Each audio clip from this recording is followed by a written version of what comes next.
Je vous présente le défi numéro 3. Normalement à l'école, on devait travailler autour des produits dangereux.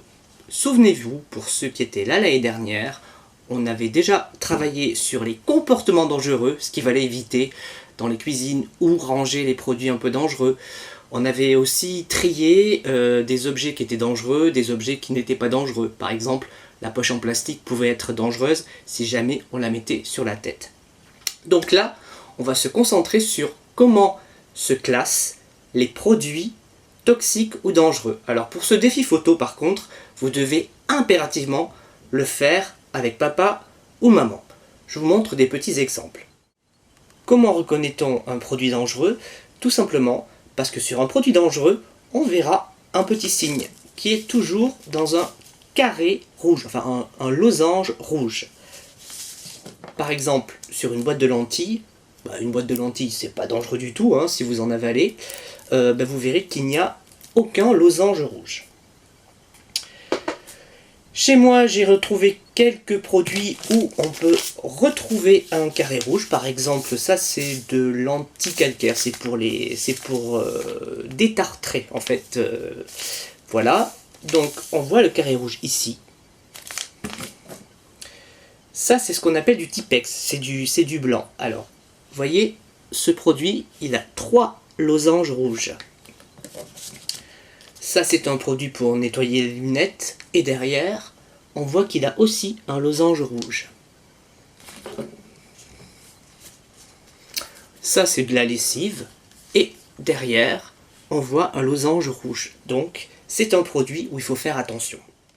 Tous les losanges ne veulent pas dire la même chose. Par exemple, si vous retrouvez ce signe-là, c'est-à-dire un point d'exclamation, ça veut dire que le produit est toxique si vous l'avalez. Je vous montre un exemple. Donc l'anticalcaire, il ne faut surtout pas l'avaler, il faut faire attention. Le Tipex, il ne faut surtout pas l'avaler. On peut trouver dans le losange rouge une flamme noire. Ça veut dire que ce produit est inflammable. Il ne faut surtout pas l'approcher d'un feu, sinon il prend feu. Par exemple,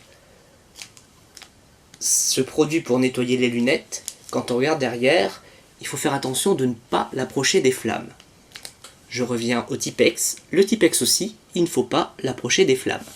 Il existe aussi un losange rouge avec une plus grosse flamme à l'intérieur. Ça veut dire que c'est un carburant. C'est-à-dire qu'il faut vraiment faire très attention. C'est carrément explosif. Un autre signe que vous pouvez trouver, celui-ci, où vous voyez quelqu'un qui est en train de nettoyer ses mains et il y a un produit qui tombe dessus. Ça veut dire que c'est un produit corrosif. Il faut surtout éviter de s'en mettre sur les mains parce que si on s'en met sur les mains, ça peut attaquer la peau. Je vous montre un exemple. Ça c'est un produit pour nettoyer et regardez derrière, on voit le losange. On le voit aussi sur la lessive ici. Autre signe, ce signe, regardez bien, on voit un arbre sans feuilles avec un poisson qui a du mal à respirer. Ça veut dire que ce produit, si on le jette dans la nature, il est très mauvais pour l'environnement. Donc, il faut bien faire attention de bien le mettre à la poubelle. Un petit exemple, ce produit qui permet de déboucher des éviers par exemple, alors, on voit qu'il est corrosif pour les mains, mais il faut aussi faire attention pour l'environnement. Le Tipex est aussi dangereux pour l'environnement, il ne faut pas le jeter n'importe où. Alors il existe aussi d'autres losanges rouges que je n'ai pas trouvé à la maison. C'est des produits qui sont vraiment très dangereux. Par exemple celui-là veut dire très dangereux pour la santé, risque de s'étouffer avec. Il existe aussi ce signe-là, ça veut dire que c'est des produits dangereux parce qu'ils contiennent du gaz. Donc, votre défi sera, avec papa et maman, très important, d'essayer de trouver des produits à la maison et de prendre en photo ce signe-là. Toutes ces photos-là, je les mettrai sur le Padlet. Bonne chance!